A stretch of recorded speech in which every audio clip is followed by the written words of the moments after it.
президенти ҷумҳурии тоҷикистон муҳтарам Эмомалӣ Раҳмон бо раиси маҷлиси миллӣ, маҷлиси олии ҷумҳурии тоҷикистон, раиси шаҳри Душанбе муҳтарам Рустами Эмомалӣ дар муаррифии 36 автобус ва 69 троллейбуси нав дар шаҳри Душанбе иштирок намуданд. автобусҳои дохилишаҳрии тамғаи Акия Ултра LE8 истеҳсоли корхонаи муштараки Акия Авесто Автомотив Индастрии ҷумҳурии Тоҷикистон буда, бо дарозии 8 метр барои 64 нафар мусофир пешбинӣ гардидааст. автобусҳои нав аз лиҳози суръат, вазни камтар ва кӯтоҳтар будан барои фаъолият дар кӯчаҳои нав қадар васеъ дорои бартарияти зиёд мебошанд.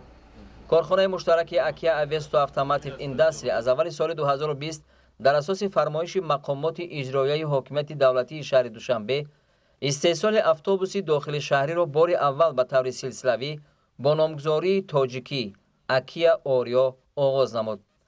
тибқи нақша корхонаи муштарак то охири соли равон дар маҷмӯъ 50 адад автобус истеҳсол ва ба корхонаҳои нақлиётии пойтахт интиқол медиҳад. автобусҳо мутобиқ ба меъёрҳои стандарти байналмилалии Евро 5 истеҳсол шуда, дорои муҳаррики ширкати Мерседес Бенз ва ширкати олмонии Заҳнрад фабрик мебошад. инчунин тамоми қисмҳои эҳтиётии васлу насбшаванда бо кафолати махсус ва сифати баланд аз ширкатҳои номдори аврупоӣ ва туркӣ ворид карда мешавад.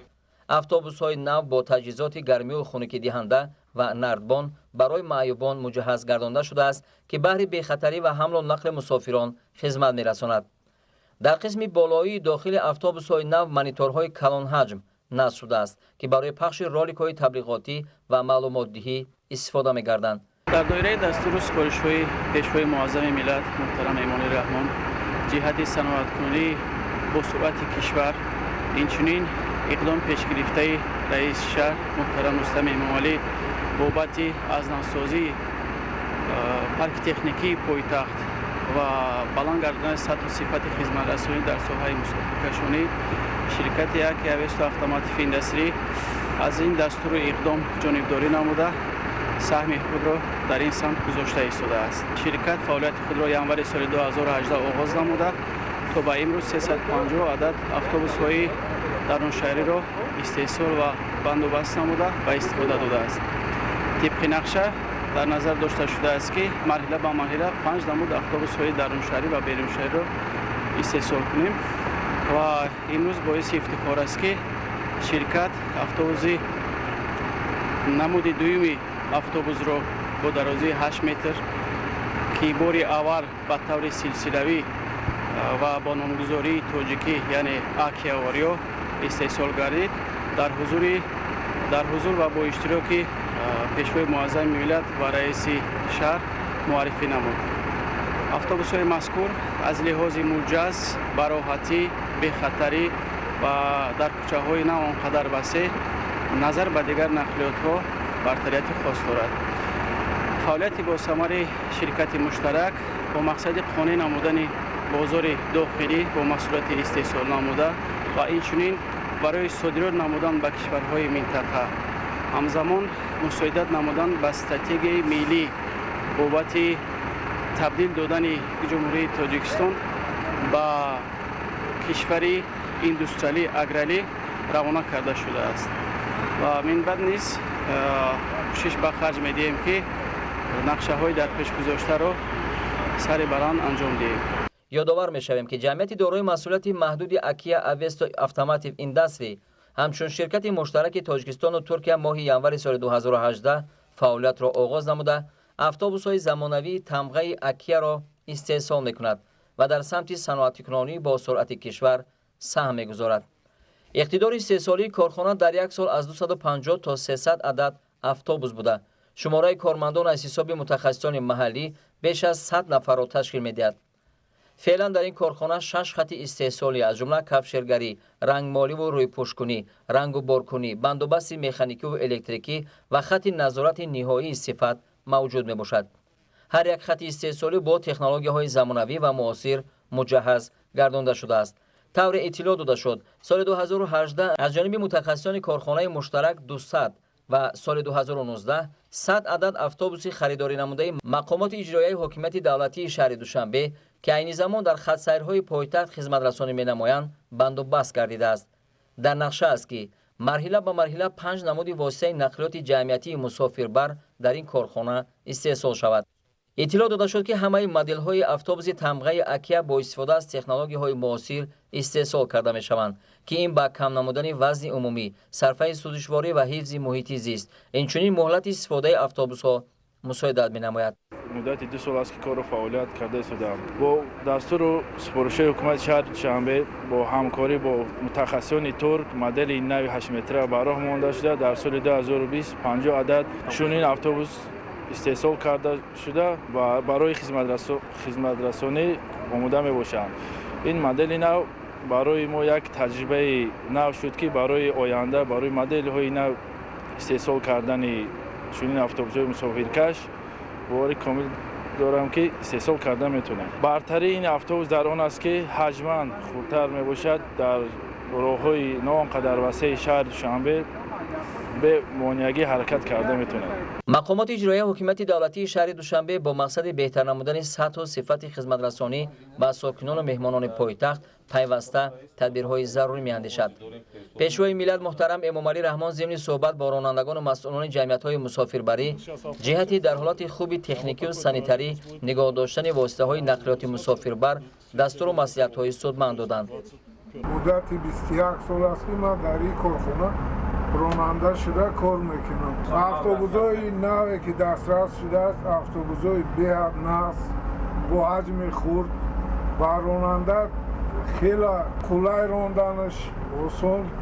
раҳмат ба пешвои миллат муҳтарам ҷаноби олӣ Эмомалӣ Раҳмон ва раиси шаҳр Рустами Эмомалӣ ки ба мо чунин шароитҳо муҳайё карданд.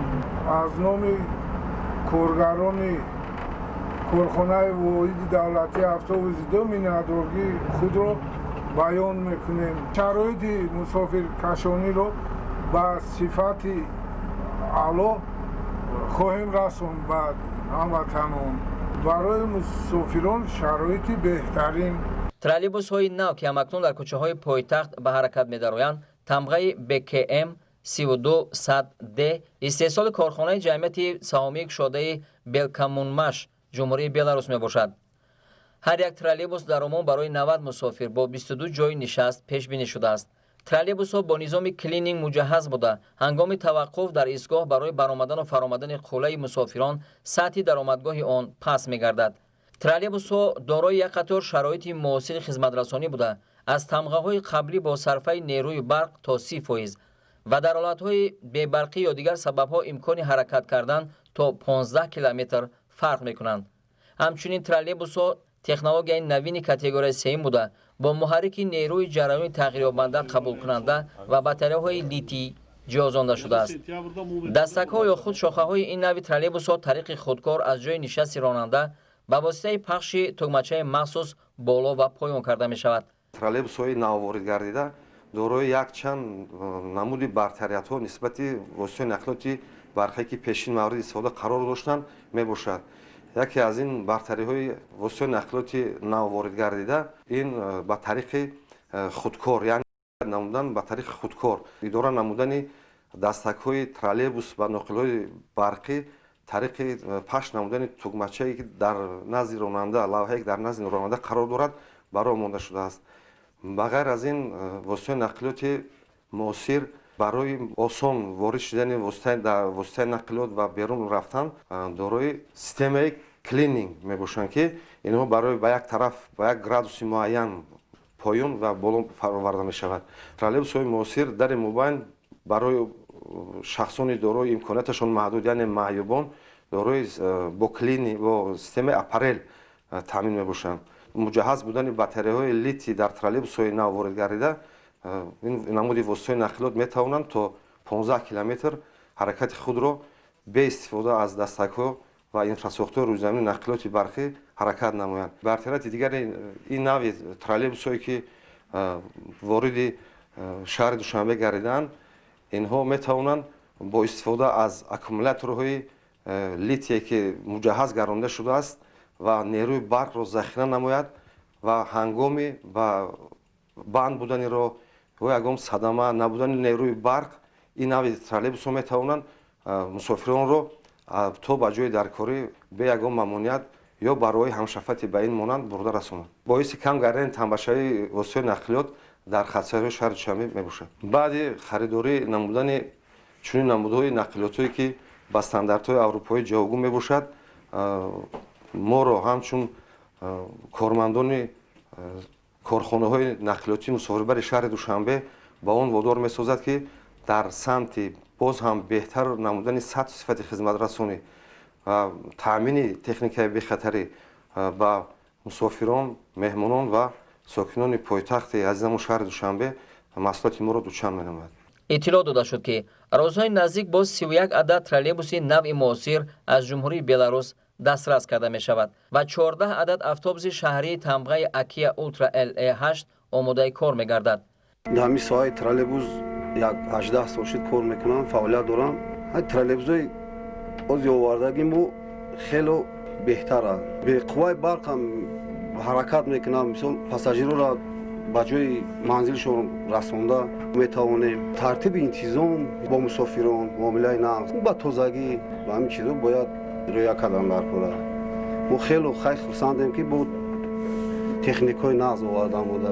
Аз ҷиҳати рондан хело сабукиш ҳамин ки бо қувваи аккумулятори барқаиш 15 километр ҳаракат мекунад. ҳаракатшон нағзе ҳаракати мисол ҳам ба қувваи барқ ҳам мисол мерай, ҳам бо беқувваи барқ ҳам. зимни муаррифии троллейбусҳои нав иттилоъ дода шуд ки то ҷашни 30-солагии истиқлоли давлатии ҷумҳурии Тоҷикистон раванди истеҳсоли ин навъи воситаҳои нақлиёти мусофиркашонӣ дар заминаи корхонаи Акия Авесо дар шаҳри Душанбе пурра ба роҳ монда мешавад. Троллейбусҳои истеҳсоли ватанӣ бо ғунҷоиши 100 ҷой барои мусофирон пешбинӣ гардиданд. дар доираи дастури супоришҳои пешвои муаззами миллат ки имрӯз дар ҳафти муаррифии автобусу троллейбусҳои нав шуда гузашт, аз он ҷумла дар ин муаррифӣ ширкати муштараки Акия Авесо Автомотив Индастри муаррифии электротроллейбуси замонавиро ба роҳ монд ва тибқи дастури супоришҳо нақша гирифтем ки то ҷашни 30-солагии ҷумҳурии Тоҷикистон истеҳсоли электротроллейбусҳои замонавиро ба роҳ мебонем. айни ҳол як адад аз ин электротроллейбусҳо тарҳизӣ шуда истодааст. ният дорем давоми соли ҷорӣ ба Тоҷикистон ворид намоем ва дар заминаи корхонаи истеҳсоли Акия Авесо истеҳсоли пурраи онро ба роҳ монем. Электротроллейбуси замонавӣ аз қисмҳои эҳтиётӣ ва шавандаи истеҳсолкунандаи бо нуфузи Аврупо иборат буда, масофаи худҳаракаткунандаи он ба 40 километр баробар буда, ғунҷоишаш то 100 нафар пешбинӣ шудааст. пешвои миллат муҳтарам Эмомалӣ Раҳмон пас аз шиносоии пурра бо шароити муосири хизматрасониву мусофиркашонӣ тавассути воситаҳои нақлиёти нав бо истифода аз имконоту иқтидорҳои мавҷуда дар ин самт ва роҳандозии содироти автобусҳои истеҳсолшаванда дар ҷамъияти дорои масъулияти маҳдуди Акия Авесо Автомотив Индастри ба масъулон дастуру ҳидоятҳои мушаххас доданд.